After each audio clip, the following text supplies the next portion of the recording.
अनंत कोटी ब्रह्मांड नायक महाराजाधिराज योगीराज परब्रह्म सच्चिदानंद भक्त प्रतिपालक शेगाव निवासी समर्थ सद्गुरू श्री गजानन महाराज की जय. नमस्कार. आपल्या गुरुस्तुती या चॅनलवर सगळ्यांचे स्वागत आहे. आपण आपले काही अनुभव असतील तर ते आम्हाला नक्की कळवा. ते आपण आपल्या चॅनलवर सांगू.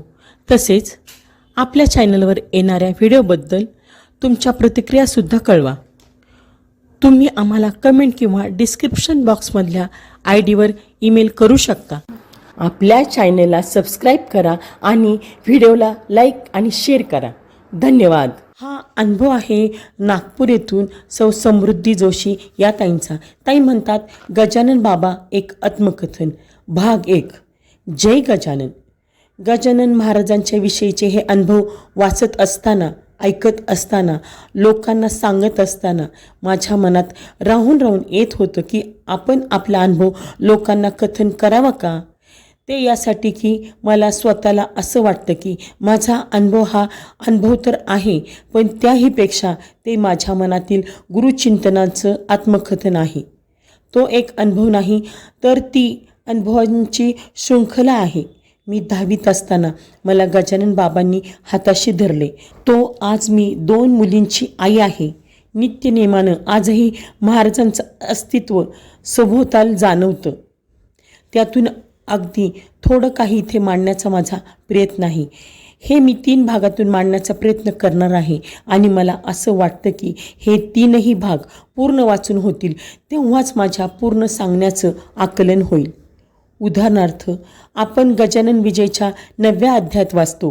गोविंदबुवांचा घोडा रात्रीतून समर्थांनी शांत केला तेव्हा तिथे फक्त गोविंदबुवा होते. अन्य कुणाला त्याविषयी काही माहिती नव्हतं. म्हणून गोविंदबुवा दुसऱ्या दिवशी कीर्तनाला घोडा घेऊन गेले तेव्हा लोकांना समजलं घोडा शांत झाला आहे. त्याचप्रमाणे मला वाटतं माझ्या मनाच्या घोड्याचे लगाम गजानन बाबांनी हाती धरले हे स्पष्ट करण्याचा माझा प्रयत्न 3ही भागांच्या मांडणी नंतर मी कदाचित पूर्ण स्पष्ट करू शकेन. मी समृद्धी जोशी. मी अगदी लहानपणापासून माझ्या आईवडिलांना गजानन महाराजांचं करताना पाहिलं. इसवी सन 2001 मी 10वीची परीक्षा दिली. आता निकाल घोषित होईपर्यंत माझ्याजवळ भरपूर वेळ होता. माझ्या मनात आलं, आई वडील वाचतात तशी आपण पोथी वाचावी का. मी वडिलांना पोथीविषयी विचारलं. त्यांनी मला पोथी म्हणजे काय, त्या पोथीचं महत्त्व समजावून सांगितलं. त्यांनी मला तेव्हाचं माझं वय लक्षात घेता लहान पोथी हाती देऊन ही वाच असं म्हटलं. ते म्हणाले, यातून तुला महाराजांची ओळख होईल, गजानन बाबांची ओळख होईल. हे कुठंतरी कानात शिरलं, पण ती ओळख चांगलीच घनिष्ठ होणार आहे याची मला तेव्हा कल्पना नव्हती. मी माझ्या मनात निर्धार केला की मी या पोथीची 21 दिवसात 21 पारायण करणार. दुसऱ्याच दिवशी गुरुवार होता. मी आंघोळ करून पारायणास सुरुवात केली. लगातार 21 दिवस झालेत. माझ्या मनाला प्रसन्न वाटत होतं.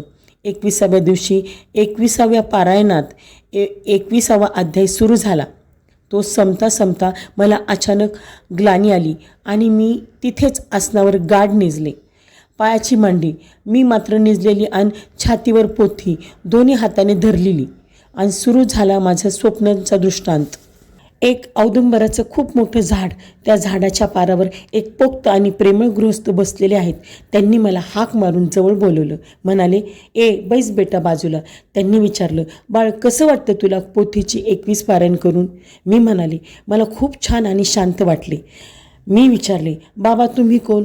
त्यावर म्हणाले, ज्याच्या पोथीची पारायण केलीस त्यालाच नाही ओळखलं.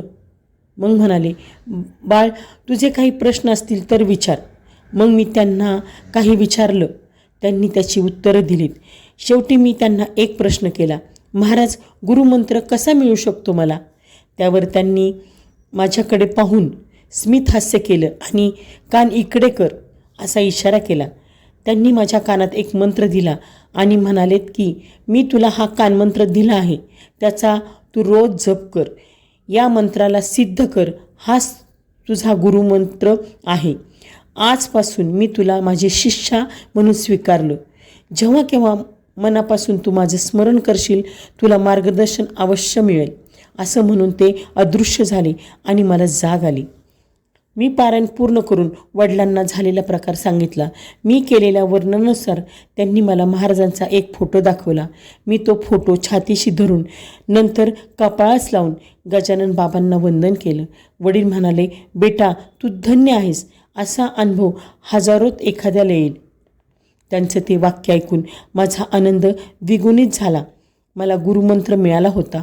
अर्थात याचा रोज जप करीत जा हा संदेश आता महत्त्वाचा होता.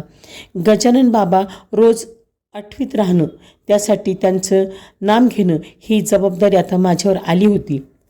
माझं 10वीचं वय हे तसं अगदी लहान नसलं तरी अशा आध्यात्मिक गोष्टीच्या दृष्टीने पाहता फारसं मोठंही नव्हतं.